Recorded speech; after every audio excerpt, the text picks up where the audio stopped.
你可知升堂之后是何结果？知道。在包大人铡刀之下，柴玉没有活命的可能。如今，你可因自己的所作所为而有悔意？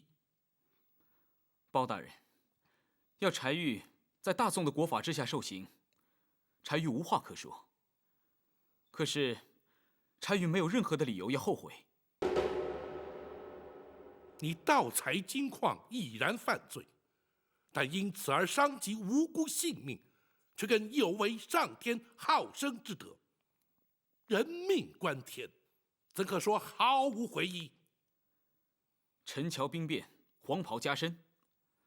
敢问包大人，前朝的皇帝又何曾上体天心而珍惜生命呢？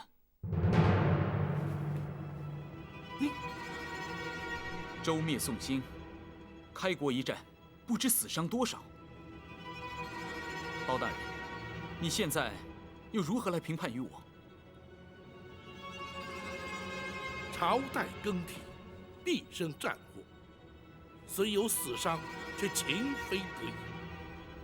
你却为了贪图不法之财而害人性命，两者之间又岂可同日而语？包大人，你错了。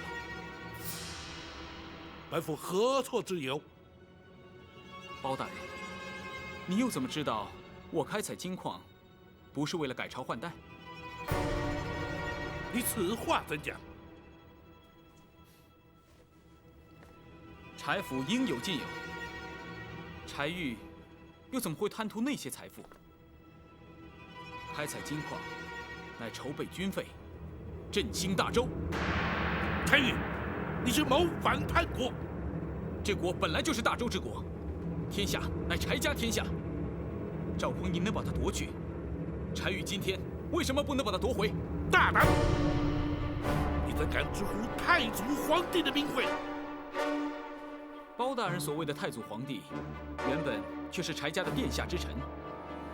柴玉今天直呼其名，又有何不妥？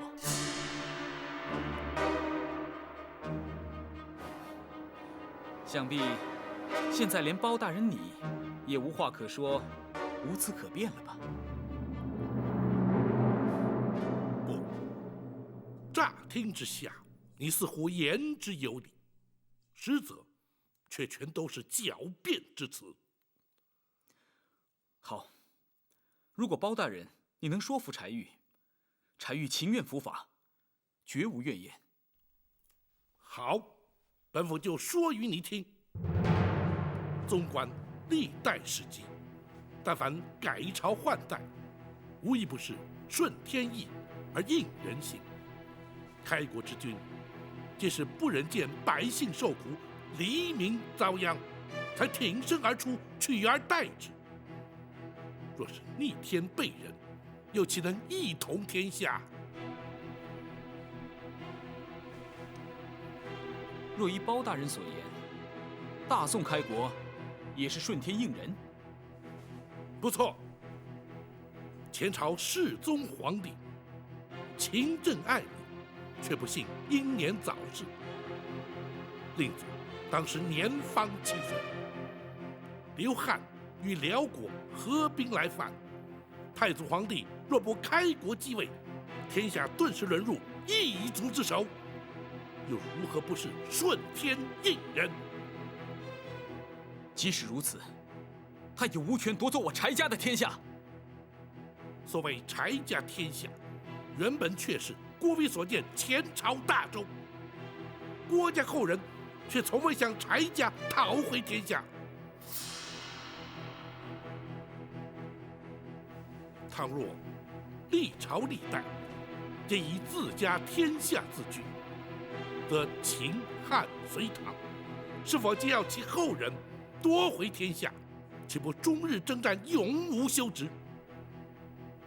先圣先贤无不推崇以民为本，改朝换代皆是因大势所趋。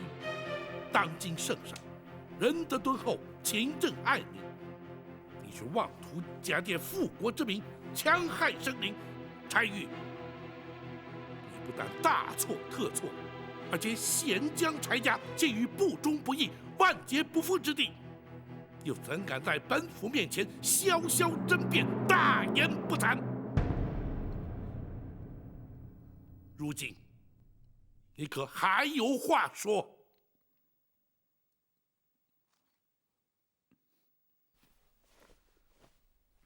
包大人，言述精辟，言之有理。柴玉情愿伏法。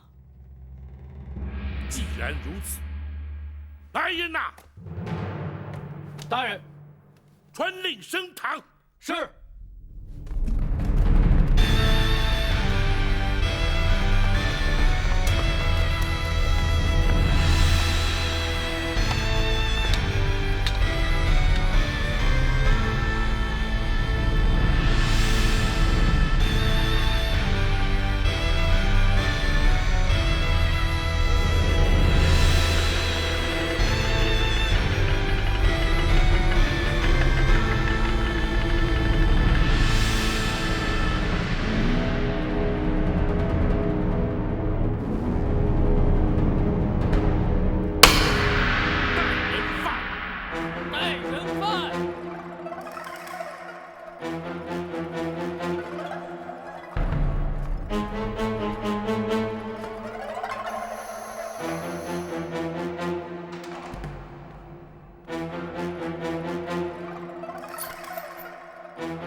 柴禄，你勾结张冲，盗采金矿，因而造成多少无辜之人丧命，多少平民百姓遭殃。如今罪证确凿，你还不俯首认罪？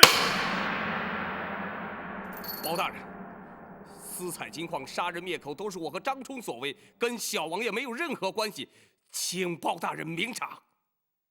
哼，那柴玉也已亲口供认是他主谋，你休想为他脱罪。包大人，堂下听判。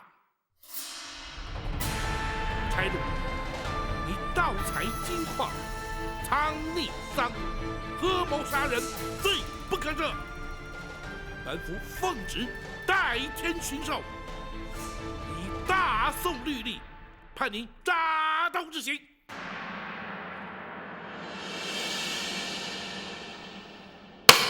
来人呐！来，狗头上伺候。是。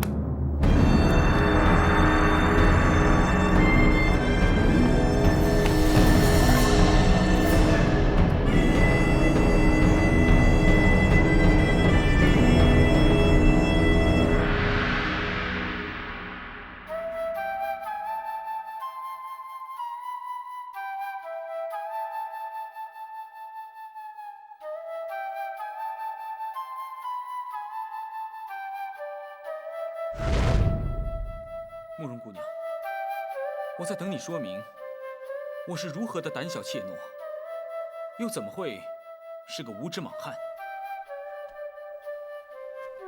你宿疾缠身多年，访遍了名医，仍无法根治。你不想让我帮你治病，不就是害怕再次失望，怕受打击？你这不是胆小怯懦是什么？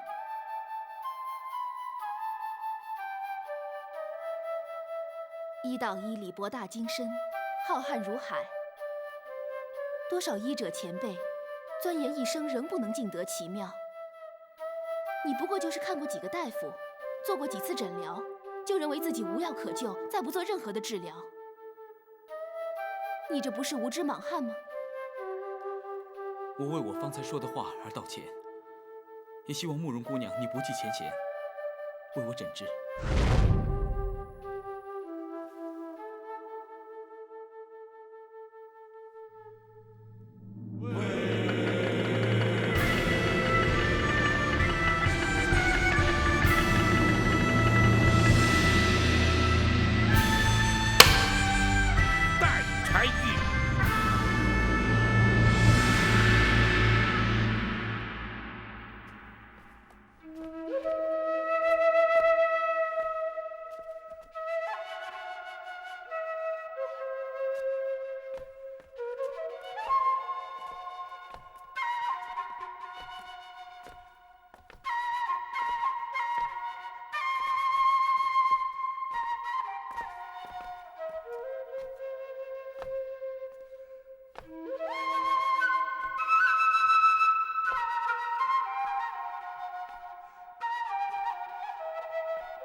柴玉，包大人，你虽无爵位，又无功名，但毕竟是王室之后，本府免你行跪拜之礼。多谢包大人。方才你已坦诚罪状，可还要本府当堂再做问询？不必了。柴玉触犯国法，理应受到惩罚，请包大人依法宣判执行。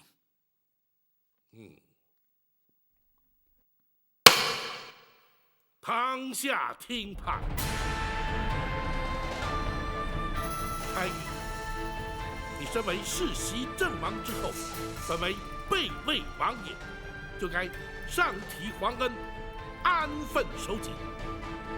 你却教唆府中总管柴禄，勾结张冲，盗采金矿，因而导致黎民百姓家破人亡，依法论罪，其罪当诛。本府以代天行授之权，以大宋律例判你大刀之刑。来人呐！在。龙头上伺候。是。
万岁，万万岁！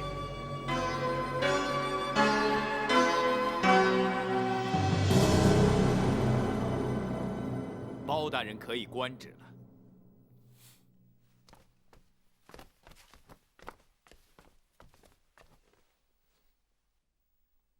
太祖皇帝开国称帝之时，封本王先父为正王，同时颁下此诏。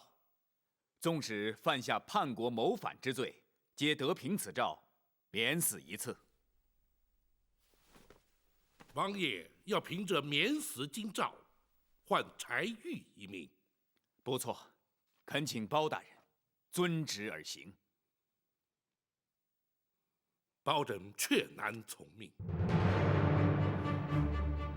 包大人，你竟敢抗旨不遵！王爷，包拯并未抗旨。难道这免死金诏有假？太祖皇帝所赐，当然不假。既然这金诏不假，那包大人不遵旨而行，岂非抗旨？只因这金诏虽然不假，却免不了柴玉的死罪。你，王爷，这金诏之上分明写道：历代阵亡，皆可凭此金诏免死。那柴玉虽是王爷之子，却尚未世袭爵位，又怎能免他一死？包大人，难道不能网开一面？包拯依法论法，依职论职，无权开脱。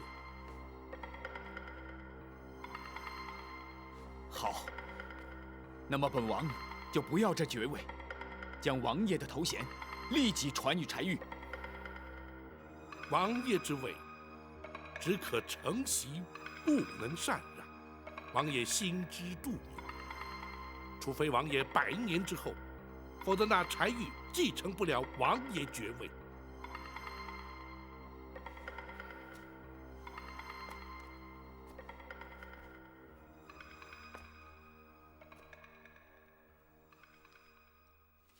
王爷不舍爱子，包拯岂会不知？只是就事论事，包拯实难从命，还请王爷见谅。王爷，请恕包拯必须依法行事。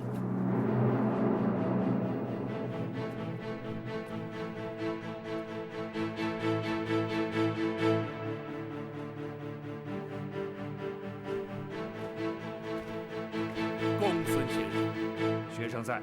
2次升堂。是。包大人且慢。王爷莫非依然不肯罢休？不。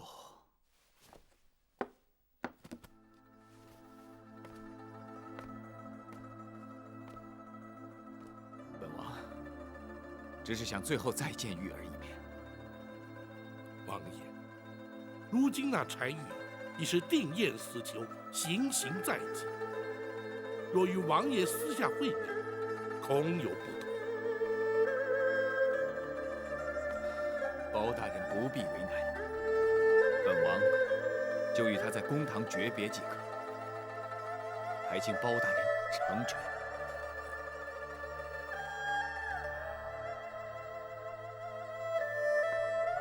大人，受刑人家属听审端刑，于法并无禁制。然而，又岂有让亲人家属当堂观刑之理？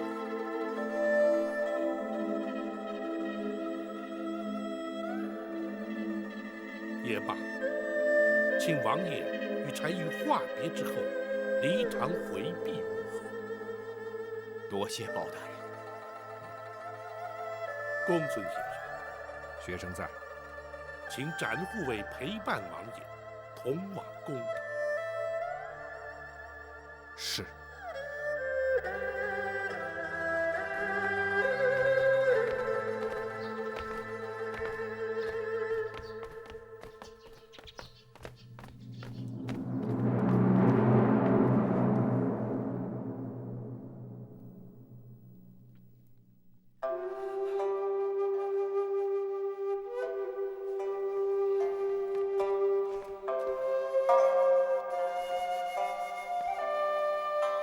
玉儿，爹，包大人一向铁面无私，你是救不了我的。玉儿，你说的没错，是孩儿咎由自取，怨不得别人。包大人依法行事，孩儿无话可说。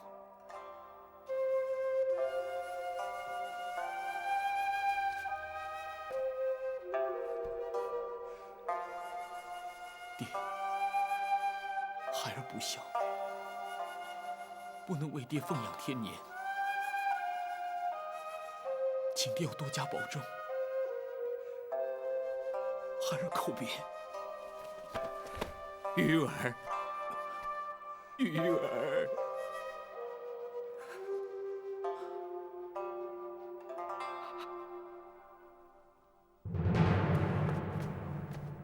包大人。王爷，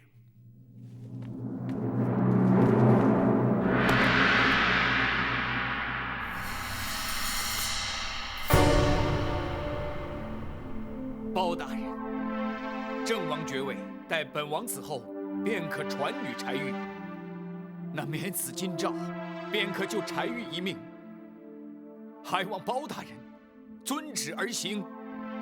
王爷意欲为何？本王即刻当堂自尽。王爷，万万不可！爹，王爷，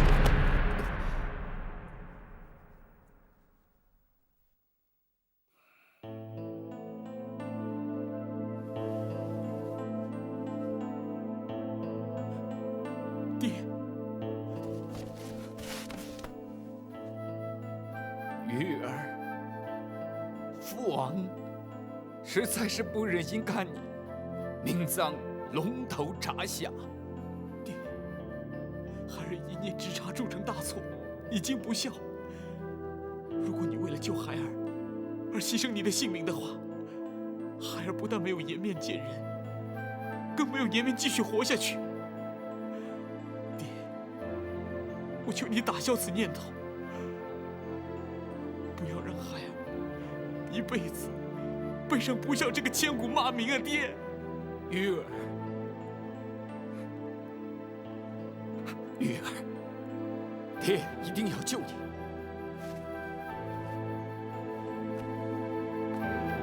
包大人，就请你成全本王这点私心吧。王爷，只怕王爷纵使一死，也救不了那柴玉的性命。你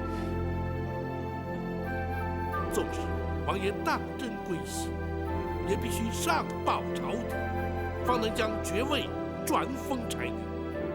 文书往返，以及皇上批示朝廷转班，至少历时1个月。王爷，那时只怕柴玉早已不在人世。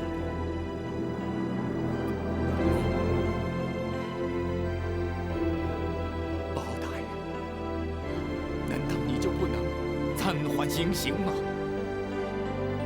王爷，国法当前，岂容本府苟且徇私？包拯，你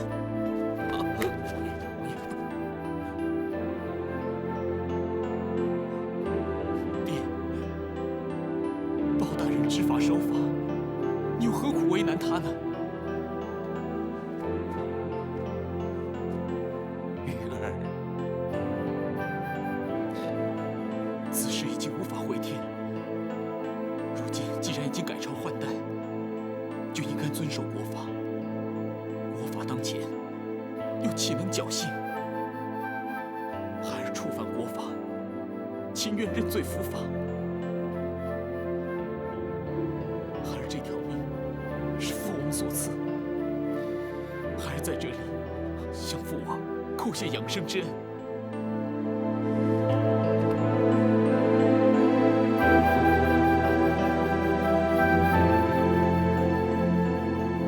请包大人依法行刑。玉儿，玉儿，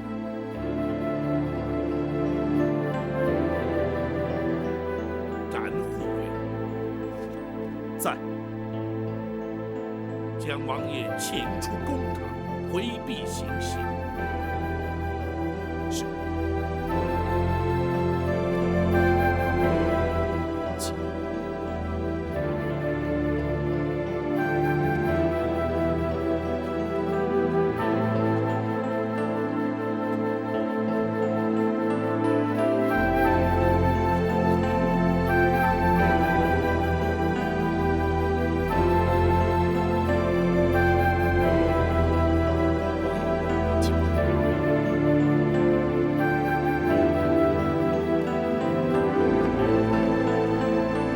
来人呐，在，准备行刑。是。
学生已将全案整理完善，回京之后一律再上报朝廷。婉儿还好吧？他的心情好像还没有完全平静下来。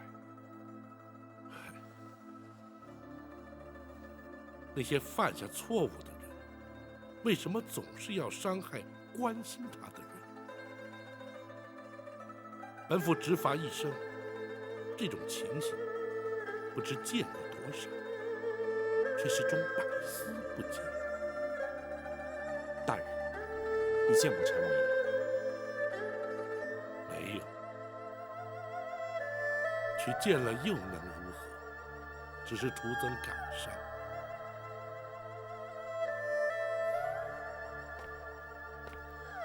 大人，属下心里有话，憋在心里不吐不快。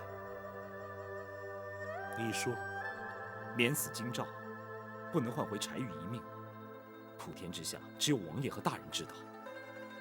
只要大人不说，没有人会对免柴玉之死提出异议。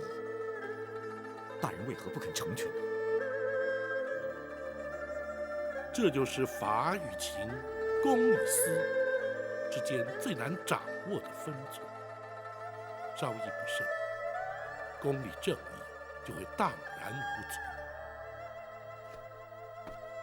君子不欺暗室。